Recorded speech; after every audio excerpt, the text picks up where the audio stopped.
Delhi MCD चुनाव में BJP की प्रचंड जीत हुई है। हमारे साथ जीत के नायक मनोज तिवारी जी हैं। सर, जिस तरह से दिल्ली एमसीडी चुनाव में बीजेपी की ऐतिहासिक जीत रही है, क्या कुछ लगता है आपको? लगता यही है कि जो 3 साल के हमारे नरेंद्र मोदी सरकार के काम हैं, उन्होंने लोगों के दिलों में जगह बनाया है।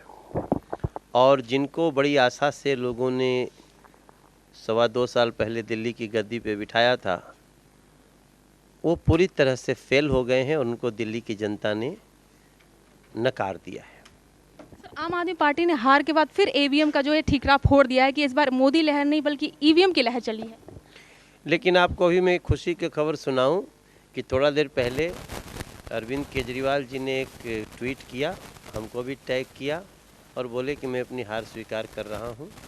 और मैंने उनको अपील किया था कि आप ये सब निगेटिव राजनीति छोड़िए, जितना समय है उतना चलिए, मिलजुल करके जनता का काम करते हैं, क्योंकि एमसीडी भी दिल्ली सरकार का एक डिपार्टमेंट है।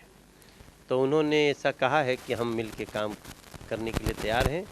तो मेरा पहला अब उनसे मैं मीटिंग होगी तो यही बात बोलूँगा कि पहले भैया जल्दी से जो 9,000 करोड़ रुपया है एमसीडी का, उसको रिलीज़ करो। और अभी भी समय है, जो जनता जिसको चुनती है उसको जनता के लिए कार्य करना चाहिए। अब बीजेपी की तरफ से क्या रुख होगा, क्या स्टैंड होगा? मेरा स्टैंड क्लियर है कि हम 4 महीने के अंदर अपने सभी काउंसलर्स को बिठाएंगे साथ में, उनको इस बात के लिए प्रेरित करेंगे।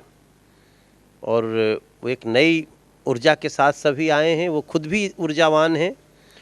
और मेरी कोशिश ये रहे किसी वार्ड में हमको कूड़ा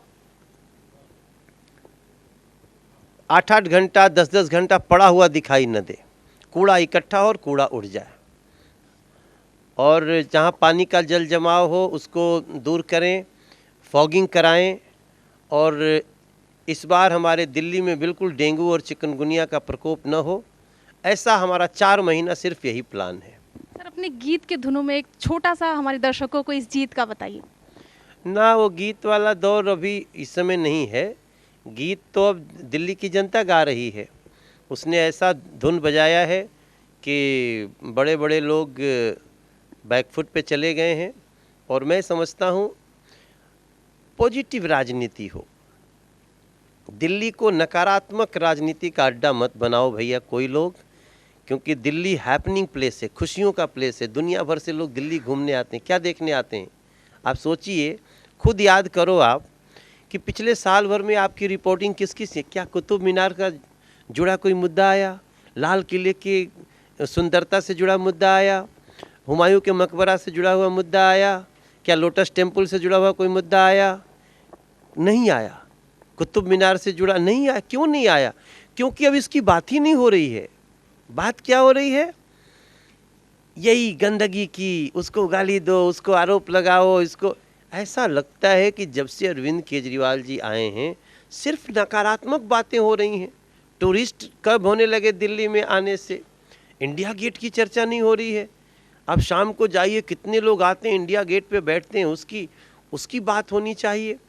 तो मैं समझता हूँ ये टाइम है, start with a positive attitude, leave all the negative attitude. भैया के पीछे छोड़ा, आगे बढ़ो, क्योंकि दिल्ली मुस्कुराना चाहती है, दिल्ली खुशियों का पैगाम देना चाहती है और लेना चाहती है। बहुत बहुत शुक्रिया। तो ये थे हमारे साथ मनोज तिवारी जी, जिन्होंने साफ तौर पर ये कहा कि ये जीत जो है वो जनता की जीत है, जनता के विश्वास की जीत है। इसके साथ ही उन्होंने केजरीवाल को नसीहत दी कि वो निगेटिव चीज़ें छोड़कर दिल्ली के सुधार में बीजेपी के साथ लग जाएं। कैमरा पर्सन यादव शर्मा के साथ सरिता गुप्ता, के न्यूज़ दिल्ली।